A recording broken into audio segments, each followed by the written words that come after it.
Hindi dictation 80 word पर minute. Ready start. देश की आर्थिक अवस्था का जो विवरण वित्त मंत्री जी ने हमारे सामने प्रस्तुत किया है वह संतोषजनक है। हम देश की आर्थिक अवस्था को मजबूत बनाने की दिशा में अग्रसर हो रहे हैं। विभिन्न क्षेत्रों में उत्पादन बढ़ रहा है, जिससे आशा की एक झलक दिखाई पड़ रही है। तीसरी पंचवर्षीय योजना के दौरान हम एक बहुत बड़ी धनराशि खर्च करने जा रहे हैं।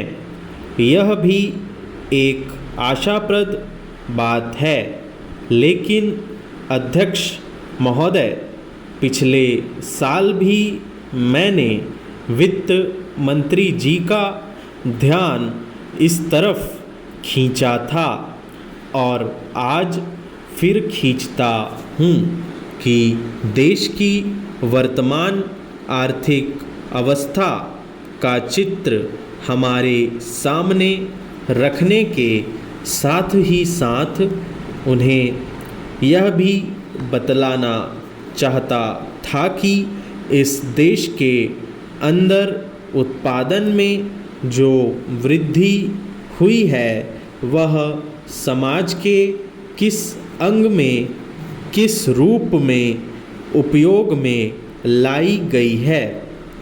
आज हिंदुस्तान की सबसे बड़ी समस्या गरीबी और बेकारी को ख़त्म करना है। ये दोनों बीमारियां हमारे समाज के अंदर कैंसर की बीमारी की तरह से हैं।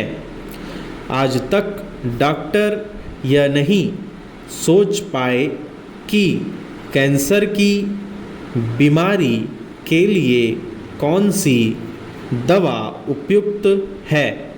उसी तरह वित्त मंत्री जी इस विद्या के विशेषज्ञ होते हुए भी इस बीमारी की असल दवा हमें बतलाने में असमर्थ रहे।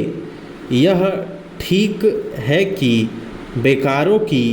बेकारी की समस्या को महसूस करते हैं, लेकिन हम देखते हैं कि जैसे जैसे हमारी योजना का काम आगे बढ़ता जाता है, वैसे वैसे यह पता लगता है कि बेकारी भी उसी गति से बढ़ती जा रही है।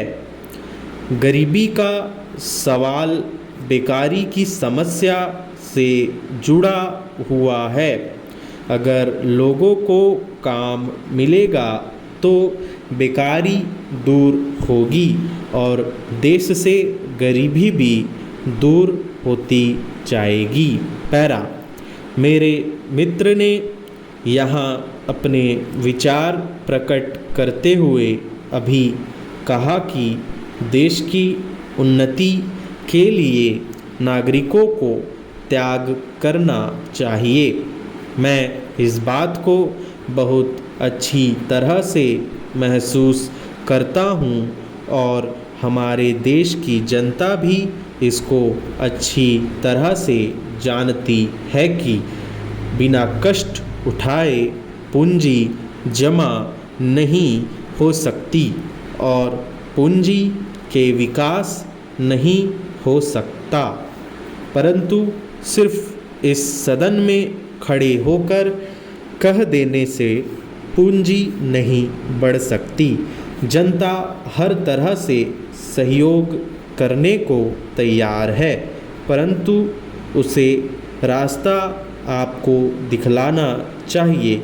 आपको स्वयं कुछ त्याग करके जनता के सामने जाना चाहिए। तब आप विश्वास रखिए, जनता हर तरह से आपकी मदद करने को तैयार रहेगी। स्टॉप।